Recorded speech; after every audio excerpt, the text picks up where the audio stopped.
Around the world, many species are becoming restricted to fragments of their former range. Pressure from human expansion, hunting, trade, and changes in ecosystems have pushed some of these plants and animals to the brink of extinction. In this video, we're taking a look at 10 of the rarest species on Earth. This is part 6 of my series on rare species, so if you enjoy the video, make sure you check out the playlist linked in the description below.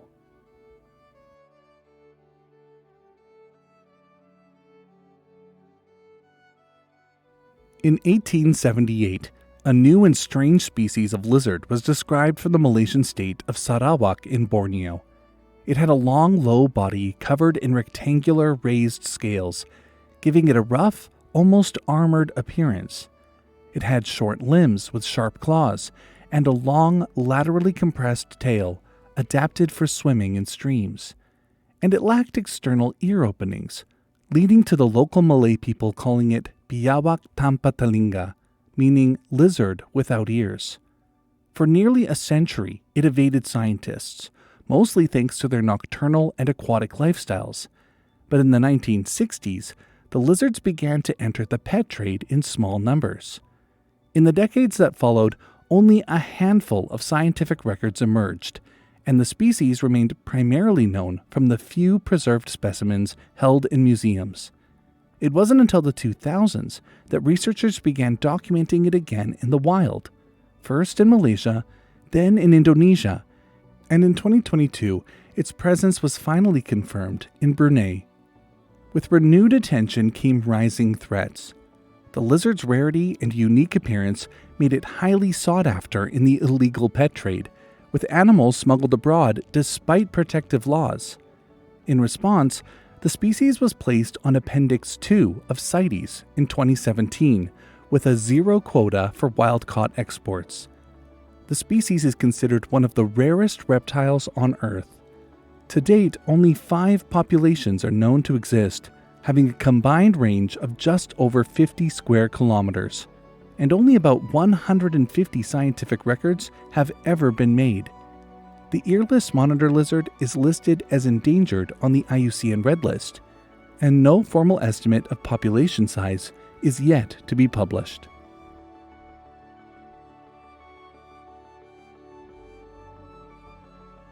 The Okinawa Spiny Rat was described in 1924, based on specimens collected on Okinawa Island in Japan's Ryukyu Island chain. The species is distinctive for its coarse, spiny coat and for being one of only 3 species in its genus, all of which are restricted to the Ryukyu Island chain. In 1978, researchers collected a few specimens of the rats, but then the species seemingly disappeared. Their disappearance attracted little attention. That is until the late 90s and early 2000s. Genetic studies performed on preserved material revealed something striking. Unlike most mammals, the Okinawa spiny rat lacks a Y chromosome. Instead, their sex is determined by an altered X chromosome, making the species incredibly valuable for genetic research. Surveys in 2008 managed to rediscover a population of the rats, marking the first time that they had been recorded in 30 years. They were rediscovered living only on the northern tip of the island, above 300 meters, and in an area that is only about 3 square kilometers in size. Most of the subtropical evergreen forests that they inhabit have been lost or fragmented due to agriculture and development, and predation by feral cats, dogs, and introduced mongooses has put further pressure on the population. The species is listed as critically endangered, and with its tiny range shrinking, fewer than 250 are thought to survive in the wild.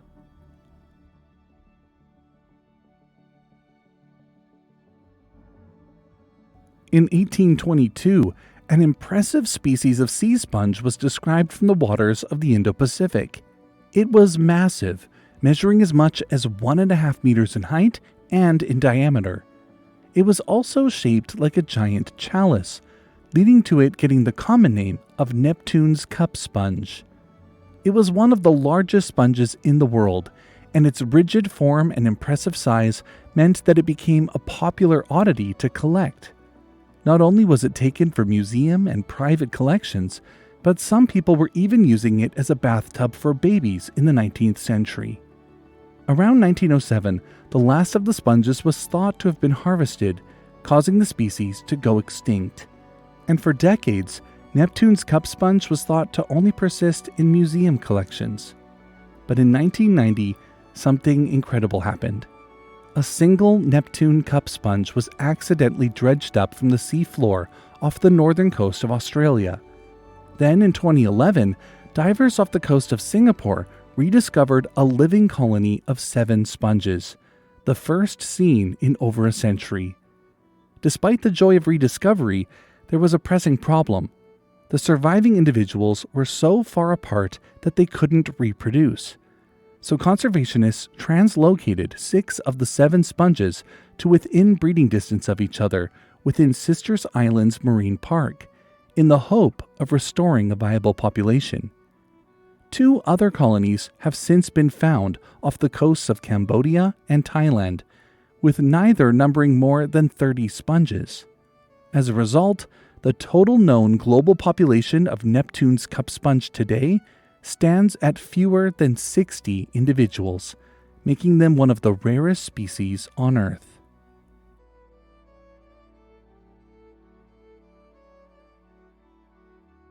Cebu Island in the Philippines is home to a species of bird so rare it may already be extinct. The Cebu Flowerpicker is a tiny fruit and nectar-eating bird with males that are characterized by a large triangular scarlet patch on their backs. The birds were most commonly found in the forest canopy, where they had access to the flowers and fruits that they relied on for survival. But throughout the course of the 20th century, almost the entire island of Cebu was deforested at some point or another. As a result, the species vanished from scientific records, and by the end of the century, it was widely considered extinct. Amazingly, in 1992, it was rediscovered in a small patch of limestone forest in Tabunan, within today's central Cebu protected landscape, where it had managed to go on undetected for decades. Further surveys located 3 additional sites: Nagas Forest in Alcuy, some small forest remnants in Dalagete, and on Mount Lantoy in Argao. The bird uses interior and edge habitats in these remaining evergreen forests that grow over limestone, especially where mistletoes are flowering or fruiting. But after being rediscovered, the threats continued, with severe habitat fragmentation and continuing forest loss within its already tiny range. In 2007, the last confirmed sighting of the species from Tabunan was recorded, but it persisted in the other 3 sites. However, between 2007 and 2018, it seemingly disappeared from these as well. The last confirmed sighting of the species was in March-April of 2019 in Nagas Forest, although there have been some unconfirmed sightings from Tabunan that occurred as recently as last year. The Cebu flowerpecker is listed as critically endangered, though it is possibly extinct. If it does survive, fewer than 70 mature birds are estimated to be left, leaving them on the brink of extinction.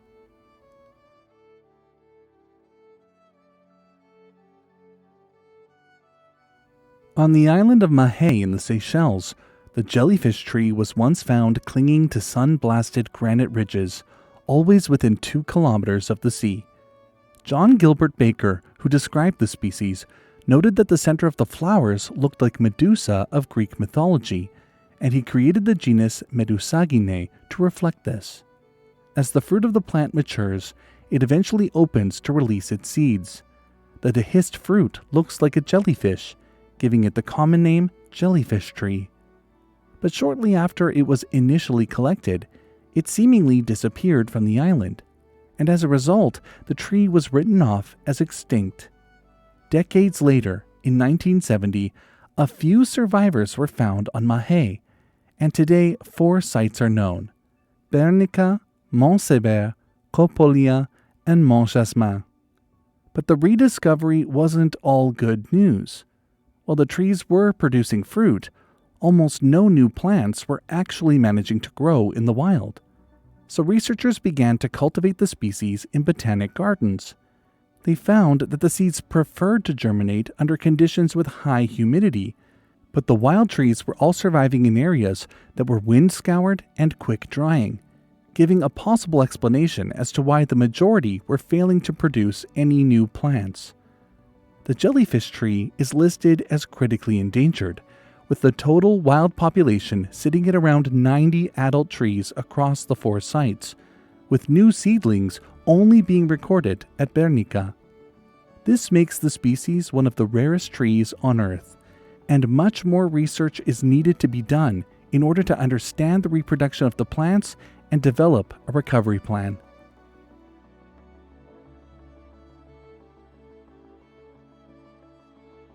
In the northern Adriatic and the great rivers that feed it, especially the Po, the Adriatic sturgeon is among the largest fish to inhabit these waters.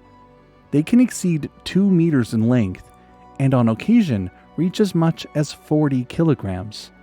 They were once widespread, but in the late 20th century their population collapsed.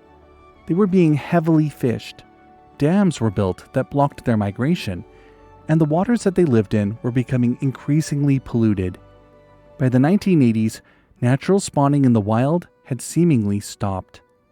In an effort to keep the species from vanishing, officials in Italy began an ex situ rescue, moving immature wild fish from the Po to form a captive broodstock.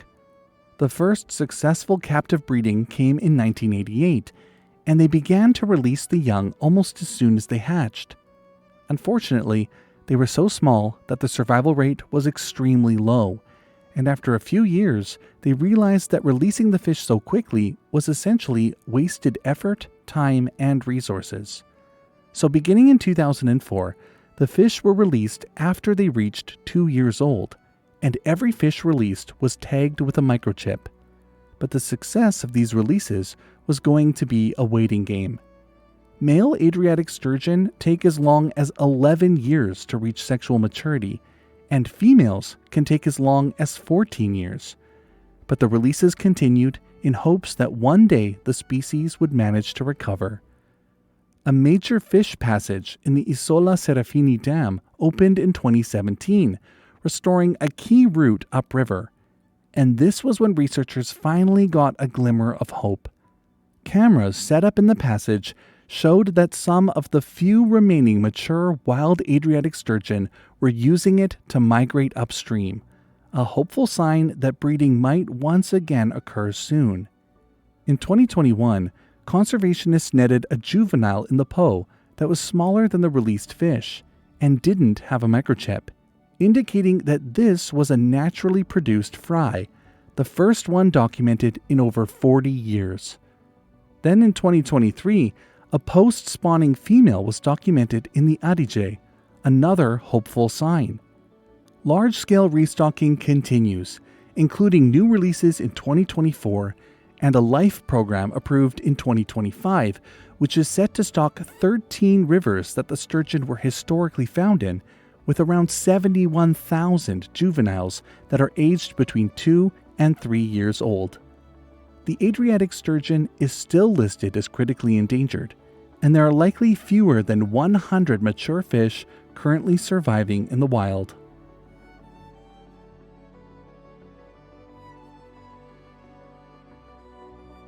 The Togo slippery frog lives in fast, clear streams and waterfalls in the Togo Volta highlands on the border of Togo and Ghana, and was also believed to inhabit the Atewa mountain range in central Ghana. In the early 1980s, the frog seemed to disappear from the Togo Volta highlands, and for more than 20 years the species went unrecorded there, raising fears that it had gone locally extinct.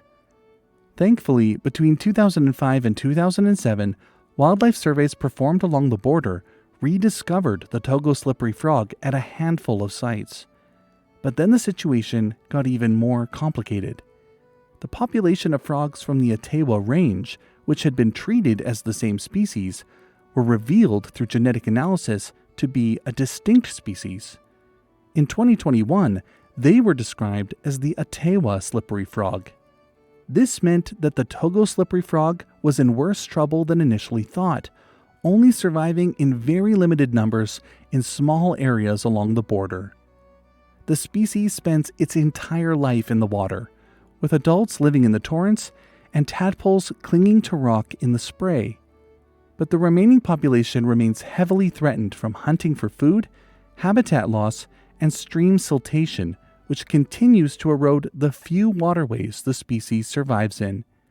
Some local groups have begun riparian restoration and community education in an effort to save the species, but it may already be too late. The Togo slippery frogs are being captured, marked, and counted, and the most recent census found only 112 individuals on the Ghanaian side of their range. The total population is estimated to remain at fewer than 250 mature frogs, and they're listed as critically endangered.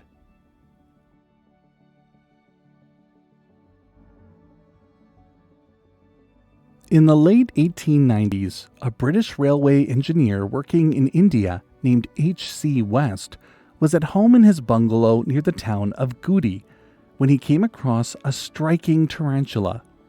The female spider was mostly metallic blue with white and yellow markings.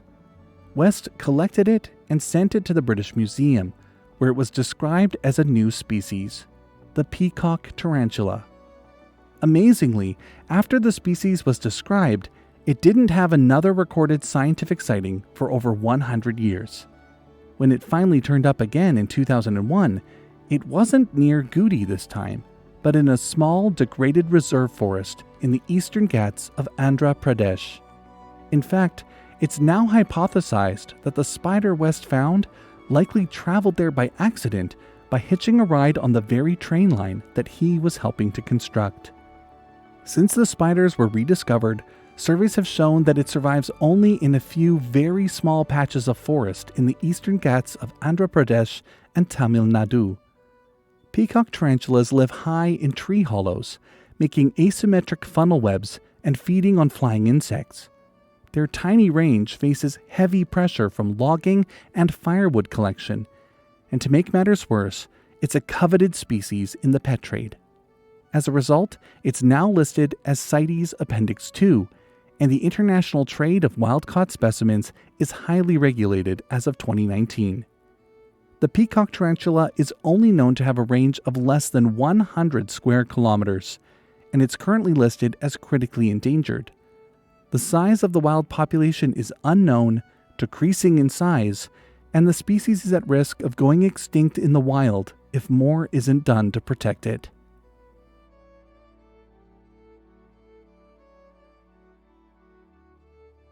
Around the year 2000, Christian missionaries on the island of Palawan in the Philippines came across a giant pitcher plant on Mount Victoria. They told some field botanists about the strange plant that they had seen, and in June of 2007, they followed up those reports on the Victoria Massif and found it. 2 years later, it was formally described as Nepenthes attenboroughii, in honor of Sir David Attenborough's contributions to science. Attenborough's pitcher plant only grows on the Victoria Massif and Mount Sagpaw in central Palawan, on ridges above 1,400 meters in elevation, and their bell-shaped pitchers are huge, often around 30 centimeters tall.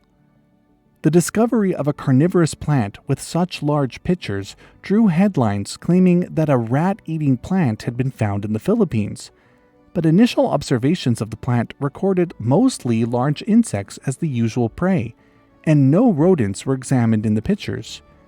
At the start, the headlines were dismissed as sensationalized news, but in October of 2012, a partially digested shrew was found inside one of the pictures, proving that the plants do in fact trap and consume small mammals. Then, in December of 2012, the fully digested skeletal remains of another shrew were found and filmed in another one of the pictures. With a tiny range and high collector interest for botanical collections, the species is at risk from disturbance and poaching. It's listed as critically endangered, and international trade is now controlled and limited. It's estimated that at most 500 plants survive on Palawan.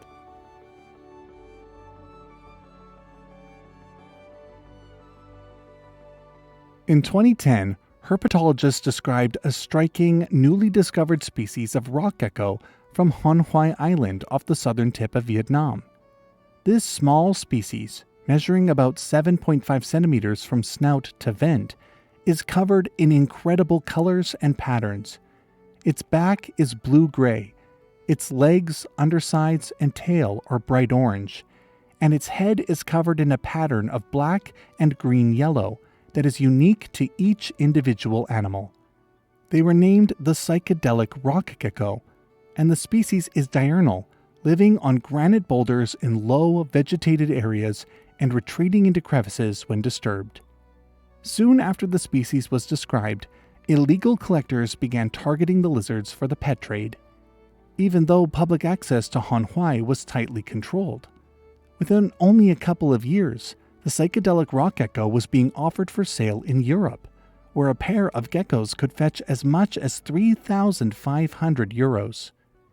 Initially, the psychedelic rock gecko was known only from Hon Hai, but in 2016, surveys documented a second population on the nearby islet of Han Tung in the same small archipelago. Both sites are tiny and face local pressures from infrastructure works and tourism. Introduced long-tailed macaques have also been recorded preying on the geckos. As of 2016, the international commercial trade of wild specimens has been prohibited, and now the majority of the animals offered for sale in the pet trade are the result of successful domestic breeding. A conservation breeding program was established on the mainland to create a backup population in case the wild populations were to ever go extinct. As of right now, the species is listed as endangered by the IUCN. The wild population is thought to have fewer than 500 mature animals, and it continues to decline. And that's it for this week's video. What other incredibly rare species have you heard of? Let me know in the comments below. And as I mentioned at the beginning of the video, if you liked hearing about these rare animals, make sure you check out the other videos in this series by clicking the link in the video description. I need to say a special thanks to my patrons. Without their ongoing support, I wouldn't be able to make a video like this every week. If you want to support the channel, consider joining us on Patreon. The link for that is also in the video description below. Or consider becoming a member here on YouTube by hitting the join button below the video. Members get access to exclusive perks like early video releases, special badges, and custom emojis to use in comments. Your support helps me to keep making the best content that I can. Thanks for watching, and I'll see you next time.